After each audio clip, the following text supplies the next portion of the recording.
जय हिंद दोस्तों मैं रमेश शास्त्री आप सभी का स्वागत करता हूं। आज हम बहुत ही महत्वपूर्ण संस्कृत के 30 प्रश्नों पर चर्चा करने वाले हैं, जो कि निरंतर हम सभी लोग प्रातः 8:30 बजे वाली कक्षा में कर रहे हैं। बहुत उपयोगी प्रश्न रहते हैं। आप लोग भी बहुत अच्छे तरीके से कमेंट में उत्तर दे करके अपनी तैयारी को मजबूत बना रहे हैं, अपने अभ्यास को मजबूत कर रहे हैं। तो ऐसे प्रश्न आपको मिलते रहें निरंतर, इसलिए आप हमारे यूट्यूब चैनल टॉप 50 स्टडी को याद कर लें और इसको सब्सक्राइब तुरंत कर लें। एक बार यदि क्लिक ना किया हो तो सब्सक्राइब पर क्लिक कर लें, वैसे तो आपने कर लिया होगा, क्योंकि पूरी तैयारी हम आपकी सिलेबस के अनुसार हम करा रहे हैं बड़े मजबूती के साथ। और चलिए शुरुआत कर लेते हैं आज के वीडियो को। कमेंट बॉक्स खोल लें, उत्तर बताने के लिए तैयार हो जाइए। कम समय में ज्यादा प्रश्न पढ़ने हैं। विप्राय गाम ददाती में विप्र है। विप्र क्या है जल्दी से बता दें। विभक्ति कारक से संबंधित ये प्रश्न है। तो आपको बता दें कि विप्राय में चतुर्थी विभक्ति है। तो चतुर्थी का जो कारक है वह कौन सा है? चतुर्थी विभक्ति का वह है संप्रदान कारक। और हमने आपको बता भी दिया था कि देना अर्थ में जो दान अर्थ में जो धातु होती है उसमें हमेशा शब्द में यदि दान अर्थ प्रकट हो रहा है तो चतुर्थी विभक्ति होगी। मतलब विप्र के लिए गाय देता है। ठीक है, इस प्रकार से दान अर्थ में हमेशा कौन सी होती है? चतुर्थी विभक्ति होती है। ये नियम भी याद रखना। और चतुर्थी मतलब संप्रदान, इसका कारक चिन्ह होता है के लिए, मतलब विप्र के लिए। ठीक है, ये सब आपको पढ़ना हो तो हमारे चैनल की आप प्लेलिस्ट में जाकर के पढ़ सकते हैं। टॉप 50 स्टडी आप यूट्यूब पर सर्च करेंगे तो आपको वीडियो क्रम से मिल जाएंगे। पूरी तैयारी आप कर सकते हैं। अगला देखें, रुच्यार्थ धातु के योग में प्रियमाण की संज्ञा होती है। एक और महत्वपूर्ण बात दोस्तों, कई दोस्त बोलते हैं सर हमें इसकी पीडीएफ चाहिए, पीडीएफ चाहिए, पीडीएफ चाहिए। क्या करें, कैसे करें? कुछ मत करें आप। 3 से 4 दिन के अंदर हमारा Telegram channel top 50 study launch होने वाला है। 3-4 दिन बाद यदि आप ये वीडियो देख रहे हो तो टेलीग्राम पर सर्च करना, बाकी अभी लॉन्च नहीं हुआ। 3 से 4 दिन लगेंगे। उसकी जानकारी हम आपको इसी चैनल पर देंगे। जैसे ही लॉन्च होगा लिंक भी दे देंगे। आपने हमारे चैनल को सब्सक्राइब कर लिया है तो और बेल आइकन दबा लो, नोटिफिकेशन ऑन कर लें। जैसे ही टेलीग्राम चैनल लॉन्च होगा ये पीडीएफ हम वहाँ भेज करके आपको पहुँचाएंगे। ठीक है, तो आप जरूर जुड़ें। रुच्यार्थ धातु के युग में प्रियमाण, क्योंकि कहा है रुच्यार्थक प्रियमाण सूत्र है, तो वहां पर आपको बता दें रुचि अर्थ की, जैसे हमने दान अर्थ में बताया ना, ऐसे ही रुचि अर्थ की जो धातुएं होती हैं उनमें भी क्या कौन सी विभक्ति होती? चतुर्थी संप्रदान कारक होता है, संप्रदान होती है। ठीक है, कौन सी संज्ञा होती है उनकी? संप्रदान संज्ञा। आपने पढ़े होंगे कर्ता ने, कर्म को, करण से, संप्रदान के लिए। तो रुचि अर्थ में भी कौन सी? संप्रदान संज्ञा होती है। अगला देखें, ये पूरी क्रम से है, मैंने बताया था 90 प्रश्न है क्रम से, ऐसे ही आगे बढ़ते जा रहे हैं हम। पूरी व्याकरण कवर होगी इसमें। धारे रुत्तमर्ण से संबंधित है। धारे रुत्तमर्ण से संबंधित क्या है? तो वो भी क्या बता दें आपको, यह संप्रदान ही है। इसकी भी संप्रदान संज्ञा होगी, या इसको कह सकते हैं चतुर्थी विभक्ति होगी इस अर्थ में, ऐसे भी लगा सकते हैं। ठीक है, स्प्रेह रीप्सिता कई बार पूछा जाता है, से संबद्ध संज्ञा है। तो आपको बता दें स्प्रह या ईप्सित जो है, स्प्रह मतलब जो हमारी इच्छा है एक प्रकार से, स्प्रह ईप्सित उसके अर्थ में भी क्या होती है? संप्रदान विभक्ति होती है। ठीक है, रुचि अर्थ में, स्प्रह अर्थ में, ऐसे इन सब में संप्रदान संज्ञा है। आगे, क्रोध द्रोह ईर्ष्या सूर्यार्थानाम यम प्रतीकोपः, कोपहा होना चाहिए, कोप लिख गया, कोपहा से संज्ञा होती है। मतलब क्रोध, द्रोह, ईर्ष्या आदि अर्थ में जिस पर कोप किया जाए उसमें कौन सी संज्ञा होगी? जल्दी से बता दीजिए तो आपको बता दें उस पर संप्रदान संज्ञा होती। मतलब चतुर्थी विभक्ति कहाँ पर आएगी? संप्रदान मतलब चतुर्थी विभक्ति। तो जिस पर कोप किया जा रहा है, यम प्रतिकोपा मतलब जिसके ऊपर क्रोध किया जा रहा है, उसमें यहाँ पर क्या आ जाएगी? चतुर्थी आ जाएगी। या जिससे ईर्ष्या की जा रही है, जिससे द्वेष किया जा रहा है, उसमें चतुर्थी आ जाएगी। आगे उदाहरण भी आएंगे तो आप समझ लेना। ठीक है, अगला है उत्पातेन ज्ञापिते च वार्तिक से होने वाली विभक्ति है। उत्पातेन ज्ञापिते च वार्तिक से कौन सी विभक्ति होती है? जल्दी से बता दें तो आपको बता दें उत्पातेन ज्ञापिते च वार्तिक से चतुर्थी विभक्ति होती है। या संज्ञा पूछ लेते तो वही संप्रदान। ठीक है, संप्रदान उसका विभक्ति में ले लो तो क्या हो गई? चतुर्थी। और कारक में ले लो तो संप्रदान कारक हो गया। दोनों एक ही चीज़ें हैं, लगभग एक ही नहीं है मतलब, लेकिन समान रूप से प्रयोग होती हैं। आप दोनों, आप हमारा वीडियो अपलोड है तो वो देख लेना। फलेभ्यो याति में फल से चतुर्थी करने वाला है, 2 बार हो गया। फलेभ्यो याति में फल से चतुर्थी करने वाला कौन है? ठीक है, तो फलेभ्यो याति में फल से चतुर्थी करने वाला, जल्दी से बता दें कौन से सूत्र से यहाँ पर चतुर्थी हुई है। तो आपको बता दें, क्रियार्थो पदस्य चा कर्मणि स्थानिनः, इस सूत्र से यहाँ पर चतुर्थी विभक्ति हुई है, हुई ना, फलेभ्यो, ऐसे चतुर्थी विभक्ति हो गई है। फलेभ्यो याति मतलब फल को लाता है, ऐसा। तमरछात्य भाव वचना से विहित विभक्ति है। कई क्वेश्चन कठिन भी है, मैं मान रहा हूँ, कई दोस्त बोलते हैं सर कठिन आ गया। देखो, सरल भी हैं इस पीडीएफ में, कठिन भी हैं, वो क्रम से हैं। जैसे विभक्ति चल रही तो विभक्ति के मिलेंगे, फिर इसके बाद वचन चलेंगे तो वचन के, फिर लिंग चलेंगे तो लिंग के, संधि चलेगी संधि के, समास चलेंगे समास के, क्रम से। ये हमने बताया था ना, आपको संस्कृत व्याकरण क्रम से सरल भाषा में प्रश्नोत्तर पर आपको चर्चा करनी है। तो हमारे प्रश्न प्रतिदिन जो 8:30 बजे मॉर्निंग में कक्षा होती है, उसको आप देखते जाइए। तो तमर्थार्थ भाव वचनात् में विहित विभक्ति कौन सी है? तो आपको बता दें, इसमें विहित विभक्ति है चतुर्थी। कौन सी है? चतुर्थी।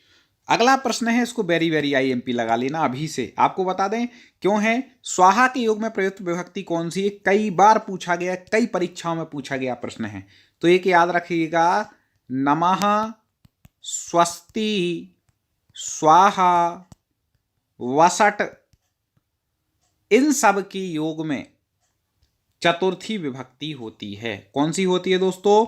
चतुर्थी। किस किस में?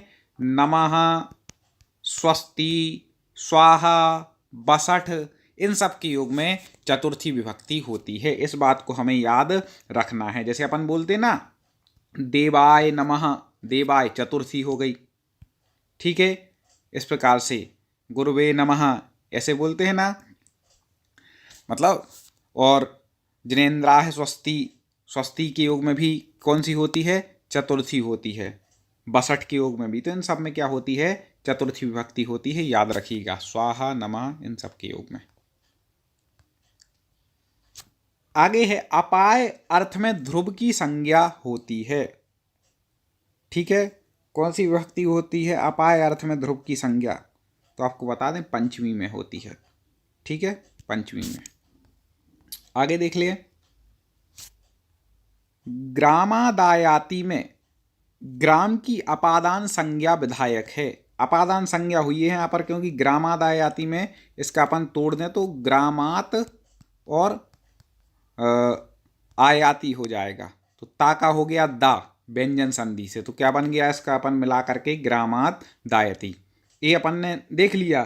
तो इसका अपादान संज्ञा हुई तो है ग्रामात में, पंचमी है बिल्कुल अपादान संज्ञा, लेकिन किस सूत्र से हुई वो आपको सूत्र बताना है यहाँ पर। तो आपको बता दें, ध्रुवम पाये अपादानम, इससे क्या हुई है? अपादान संज्ञा इस सूत्र से हुई है। अगला देखें, भयार्थक धातु के प्रयोग में भय के हेतु की संज्ञा है। भयार्थक धातु के प्रयोग में भय का जो हेतु है, जिस कारण से भय हो रहा है, उसकी संज्ञा कौन सी होती है? तो आपको बता दें कि एक सूत्र है, उसको याद रखिएगा, पंचमी भयेन। मतलब जब भी कोई भय की बात होगी कि इससे डरता है, तो उसमें पंचमी विभक्ति आएगी, ठीक है। जैसे कि इसमें उदाहरण आता है, चोरात बिभेति। चोरात मतलब चोर से, बिभेति मतलब डरता है, जिससे डर रहे हैं उसमें पंचमी आएगी। चोर से डर रहे तो चोरात विभेति हो गया। तो भयार्थक धातु के युग में आप पंचमी का जो अपन बोलते हैं, तो उसको क्या बोलते हैं? अपादान। इसका अर्थ होता है से अलग होने के अर्थ में, कारक चिन्ह होता है से अलग होने के अर्थ में, या भय के अर्थ में भी पंचमी विभक्ति हमेशा प्रयोग होती है। पंचमी भय आप याद रखना। अगला देखें, अध्यपात पराजयते में अध्ययन की अपादान संज्ञा करने वाला है। अध्ययन की अपादान संज्ञा हुई है, क्योंकि अध्यपात में कौन सी संधि है यहाँ पर? सॉरी, संधि नहीं, कौन सी विभक्ति है यहाँ पर? पंचमी विभक्ति है। तो अपादान है। तो अपादान की इससे संज्ञा किस सूत्र से यहाँ पर हुई है आपको वो बताना है। तो आपको बता दें पराजेर सोढ़ा, इस सूत्र से यहाँ पर अपादान संज्ञा हुई है। आगे और भी आएंगे, विभक्ति हो जाएगी, इसका लिंग वचन कारक के आएंगे, संधि समास सब, उपसर्ग प्रत्यय सब के आएंगे। मातुर निलीयते कृष्ण में मातृ की अपादान संज्ञा करने वाला है। मातुर निलीयते कृष्ण में मातृ शब्द की अपादान संज्ञा किससे हुई है, क्योंकि मातुहु आ गया, पंचमी विभक्ति बनता है मातृ शब्द में मातु, तो यहाँ पर पंचमी तो हुई है, लेकिन किस सूत्र से हुई है, तो अंतर्धो एना दर्शनम इच्छति, ठीक है, इस सूत्र से हुई है। इनका विस्तार से तो आपको पढ़ना पड़ेगा दोस्तों, हमारी अलग से जो क्लासें हैं उनको पढ़ना पड़ेगा, ठीक है। जायमान के हेतु की संज्ञा है, जायमान के हेतु की संज्ञा कौन सी है, तो जायमान के हेतु की अपादान संज्ञा है। कई लोग तो लगा ही लेते होंगे, सर आप अपादान पढ़ा रहे तो वही लगा देते हैं, लेकिन वहाँ तुक्का मत लगाना, ठीक है, यहाँ भी नहीं लगाना, पढ़ो अच्छे से। हिमवतो गंगा प्रभवती, वेरी वेरी IMP है उदाहरण, कई बार पूछा गया है।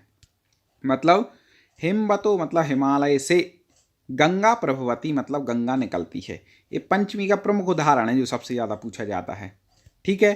तो हिमवता में अपादान विधायक सूत्र है। हिमवता में कौन सी संज्ञा है, अपादान संज्ञा पंचमी, क्योंकि यहाँ पे हमने बताया था ना, से अलग होने के अर्थ में आता है अपादान का जो चिन्ह है, कारक चिन्ह। तो हिमालय से गंगा निकलती है, मतलब हिमालय वहाँ से गंगा निकल रही है, ठीक है, इसलिए इससे अलग होने के अर्थ में आता है। तो जैसे वृक्ष से पत्ते गिरते हैं, एक है वृक्षात पत्राणि पतंती, ये उदाहरण पूछा जाता है। और हिमवतो गंगा प्रभवती हमेशा याद रखना है, इसमें पंचमी विभक्ति है। अब यहाँ पर इसका विधायक सूत्र कौन सा है, ये यहाँ पर पूछा गया और हाई लेवल आ गया उससे। तो आपको बता दें कि यहाँ पर विधायक सूत्र होगा भुवाह प्रभवा। कौन सा है विधायक सूत्र, भुवा प्रभवा, पंचमी विभक्ति है या अपादान कारक है, ऐसे आप समझ सकते हैं। ऋते एवं आरात के योग में प्रयुक्त विभक्ति है, ऋते आरात के योग में प्रयुक्त विभक्ति। दोस्तों कमेंट में उत्तर तो बताना ही है, साथ में आप ये बता ही रहे हैं कि आप किस एग्जाम की तैयारी कर रहे हैं, भी किसी ने ना बताया तो बता दें, वैसे क्वेश्चन लाएंगे। और आप संस्कृत में आपको किस चीज़ में कठिनाई आती है, किसी को संधि में आती, किसी को समास में आती, किसी को विभक्ति में आती है, अब किस चीज़ में कठिनाई आती है तो आप वो बताएं, तो उसके हम ट्रिक के साथ वो वीडियो ले आएंगे सरल तरीके से। हमारा उद्देश्य है संस्कृत को सब तक पहुंचाना, लेकिन कैसे, सरल तरीके से। व्यक्ति को कठिन लगेगी तो पढ़ेंगे ही नहीं हमें, इसलिए आप जल्दी से आप कमेंट कर दीजिए कि आपको क्या पढ़ना है, तो वैसे वीडियो आपको मिलते रहेंगे। ऋते एवं आरात के योग में प्रयुक्त विभक्ति है। ऋते और आरात के योग में आपको बता दें पंचमी विभक्ति प्रयुक्त होती है, किसमें, ऋते और आरात में। जाड़यात बद्धा में प्रयुक्त विभक्ति है। जाड़यात बद्धा कई बार पूछा जाता है, तो आपको बता दें विभाषा गुणो स्त्रियम, ठीक है, कौन सी, विभाषा गुणो स्त्रियम से विभक्ति हुई है, इसमें महत्वपूर्ण आ गया। पृथक बिना नाना के योग में प्रयुक्त विभक्ति है। तो आपको बता दें कि पृथक बिना और नाना इनके योग में जो विभक्ति होती है पंचमी विभक्ति होती है, ठीक है। बिना के योग में तो और तृतीया भी होती है, लेकिन ये कई विभक्ति ऐसी हैं 2 2 3 3 में होती। तो अभी जो अपन पंचमी का पढ़ रहे हैं, तो पृथक बिना और नाना के योग में कौन सी विभक्ति होती है, आपको बता दें पंचमी विभक्ति होती है। याद रखिएगा इस चीज़ को, ठीक है, क्योंकि पूछ लिया जाता है। अन्नस्य हेतुर बसती में षष्ठी विधायक सूत्र है। षष्ठी का आ गया, इसके बाद सप्तमी, इसके बाद अगला क्रम से आएगी पूरी व्याकरण, ठीक है, मिक्स भी है लेकिन क्रम से हैं बिल्कुल। तो अन्यस्य हेतुर बसती में षष्ठी विधायक सूत्र है। आपने पिछले वीडियो ना देखे हो क्रम से, टॉप 50 स्टडी सर्च करें और आपको मिल जाएंगे वीडियो, या प्ले लिस्ट में देख लें। तो अन्यस्य हेतुर बसती में षष्ठी विधायक सूत्र कौन सा है, षष्ठी विभक्ति है, तो इसका षष्ठी विधायक है षष्ठी हेतु प्रयोगे। अन्नस्य शब्द में षष्ठी है कि नहीं, अन्न, हमने राम शब्द के रूप टरक से पढ़ाए थे, तो क्या बना था, रामस, ऐसी अन्न का क्या बनेगा, अन्नश, ठीक है, ऐसे। अतसर्थ प्रत्यय के योग में प्रयुक्त विभक्ति है। अतसर्थ प्रत्यय के योग में विभक्ति जो होती है, तो आपको बता दें षष्ठी होती है। आगे बढ़ जाते हैं। जगतः कर्ता कृष्णा में जगत से षष्ठी का विधायक है। महत्वपूर्ण है कि जगत के कर्ता, क्योंकि षष्ठी जो होती है उसका का, के, की क्या है, चिन्ह है। कारक चिन्ह क्या है, का, के, की। षष्ठी संबंध में होती है ना, अपादान फिर संबंध, संबंध के योग में। तो जगत के कर्ता, के आ गया ना, के कर्ता कौन है, कृष्ण है, ऐसा आ गया। तो षष्ठी विधायक सूत्र इसमें कौन सा है, तो आपको बता दें, कर्तरी कर्मणो कृति।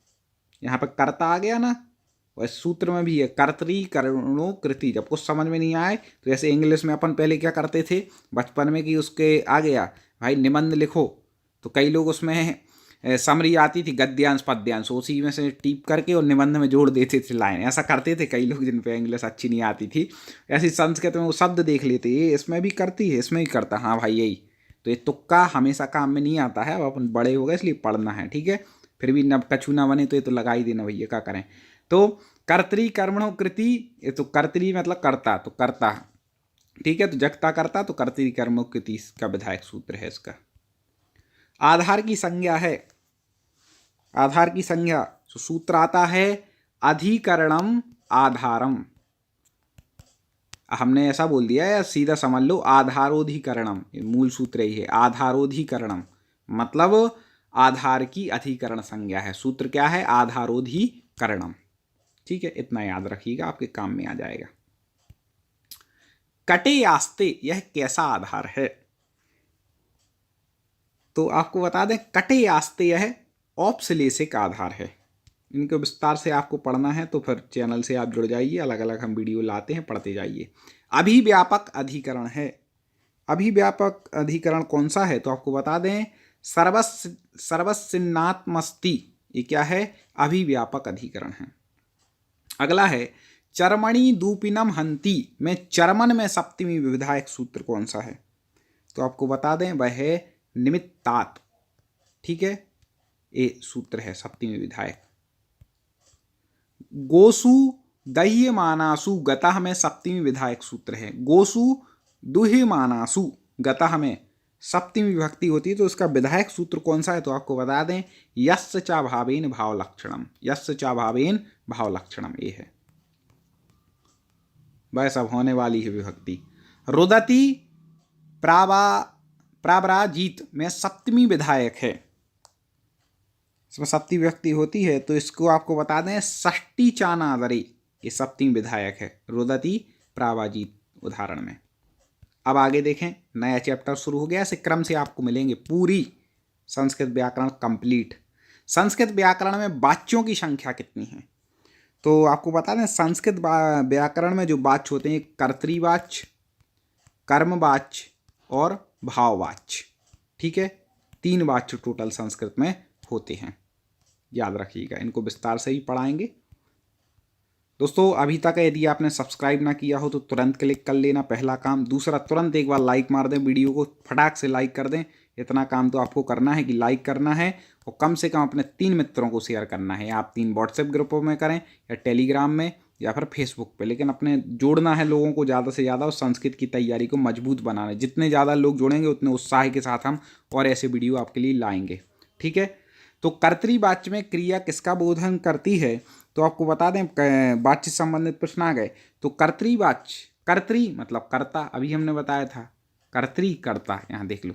तो आपको बता दें कर्तृवाच्य में कर्ता की प्रधानता होती है, कर्मवाच्य में कर्म की प्रधानता होती है और भाववाच्य में ना कर्ता की होती है ना कर्म की, ठीक है, वहाँ पर किसी की प्रधानता नहीं होती।